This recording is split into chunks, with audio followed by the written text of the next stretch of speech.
You ready, kids? I am Captain! I can hear you. I am Captain! Oh, I love it, David. Fast, fast, fast,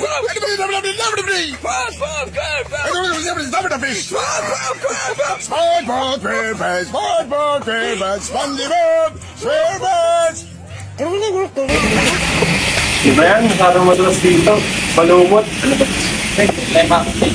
Oo eh. Sinagano dito. Baba tayo. Ito mo tayo. Itong daanan na ito ay punong-puno ng lumot. Kung saan, pwedeng mag-cause ng accident tulad ng pagkadulas, pagkabagok ng tao, at marami pa. Tara, tampoy tayo dun, no? Tara, po tayo dito. Tara, tara. Ikaw, pasa. Baho pa. Bali yan. Sa taas, walang kalulot. Walang kalulot. Ang baho pa.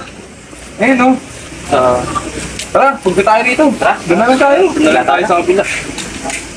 So itong basa na to is maaari tayo magkasakit kung sakaling tatambay tayo dito dahil sa dumi ng ating bubong na tumutulo. And itong basurahan din is malapit sa tinatambay natin. So maaamoy natin yung masamang amoy.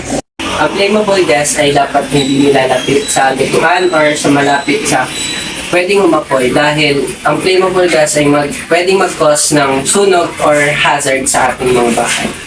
Tayo tambay, oh. Dito tayo, tambay. Huwag dyan. May falling object, oh. Tamaan tayo dyan. Nalaglagan tayo. Dito, dito. Dika, sa bahay na lang tayo rito. Loob na lang tayo ng bahay.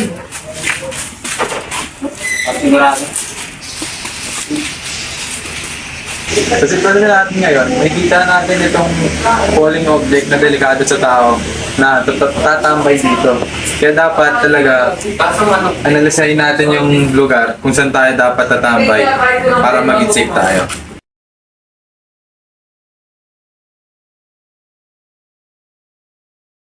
Nadulas yung kasama ko kasi hindi niya napansin na basa yung tiles.